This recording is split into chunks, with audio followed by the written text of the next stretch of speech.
Today on CityCast Philly, for years, active shooter drills in Philly schools taught students and teachers to barricade themselves in classrooms.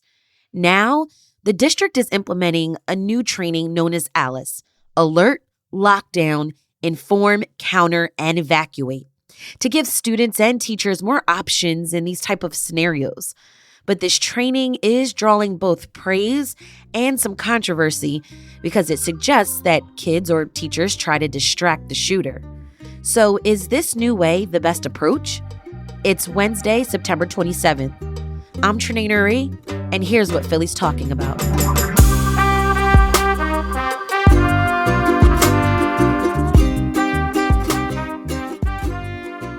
Eden McDougall, freelance reporter for Billy Penn and Temple University's Logan Center for Urban Investigative Reporting. Eden, before we get into this new ALICE training, I want you to tell me why schools are trying this new approach to active shooter drills. What's the urgency behind finding new approaches to keeping kids safe, especially at school? There's a lot of shootings near schools in Philadelphia. According to an Inquirer analysis, they found that 2/3 of shooting victims were shot within 1,000 feet of a school. And part of the reason is because there's just so many schools in Philly. But when I reached out to the school district and asked, why did they do this? What was their decision-making process? The spokesperson, Marissa Orbanek, she said that it's because currently what they do is barricade the doors, and they want to give students the option to evacuate or counter the shooter if they have to, just to give them options. So basically to leave if a situation ever happens. Mm-hmm. Okay. So this year, Philly schools are implementing ALICE, which is this new type of safety training. Can you tell me what actually is it? So it stands for Alert, Lockdown, Inform, Counter, and Evacuate. And it's also known as option-based training because it's supposed to give people different options based on their specific situation. If you can evacuate, you should, is what they say, or at least what they train you to do. And countering is supposed to be kind of a last resort. If you have no other options. On their website, they say they don't encourage people to do this. It's their last resort, and they don't want anyone to physically engage a shooter.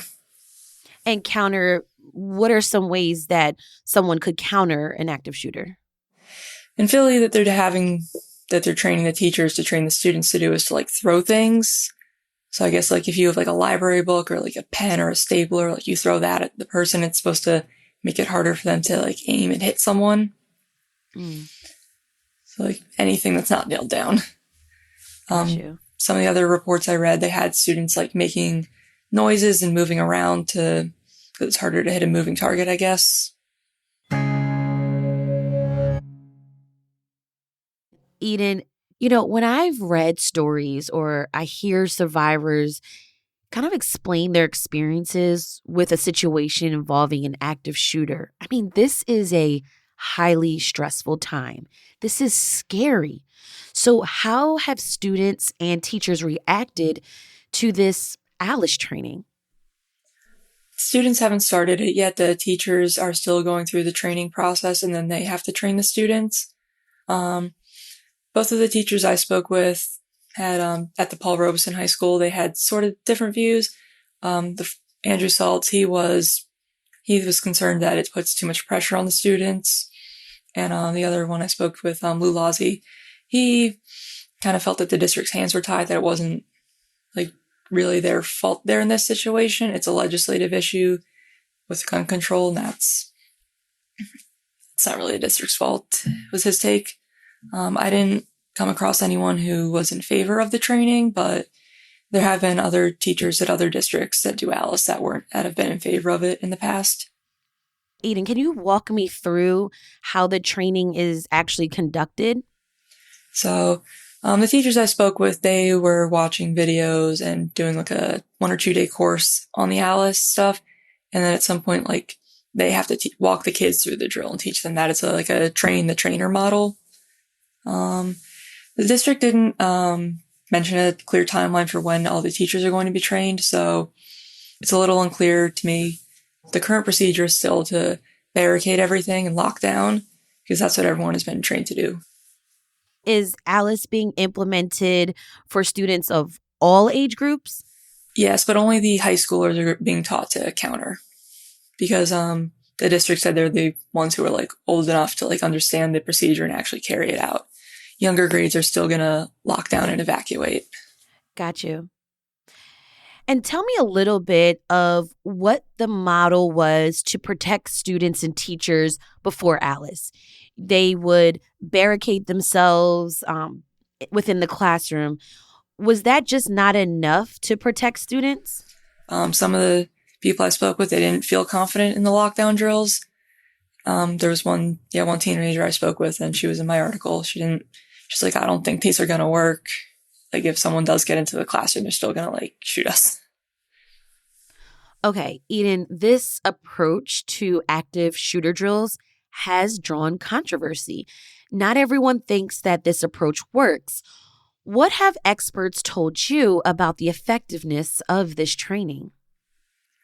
I spoke with a psychologist from Drexel University, Dr. Ebony White, and she was concerned that the training is going to like mess with kids' like mental development. If they're like thinking, I have to like be prepared for a shooter at any time, I need to take down a shooter somehow, and they're not going to be like relaxed and focused on academics, or they're going to be too stressed out to like make friends and connect with their peers. So it's more so a lot of pressure on younger students or just students in general. It's a lot of pressure on them. I see. Yeah. Other than this new approach, this Alice approach, are there other ways or other new safety measures being implemented into schools this year? Yes, the district is rolling out a minimally invasive gun detecting AI. I don't really know what it's going to be. It's not metal detectors. It's supposed to like scan students when they walk into the building. They also are going to have drones monitoring events. They're expanding the Safe Path program and the safe zones at schools. And the Safe Path program is like, they have like people just like monitoring the campus to make sure that kids are going to and from school safely. They're going to install digital cameras in all the schools because some of them don't have them. Alrighty. Eden McDougall, freelance reporter for Billy Penn and Temple University's Logan Center for Urban Investigative Reporting. Thank you so much for joining me on CityCast Philly. Thanks for having me. To read Eden's full story, check out the link in our show notes.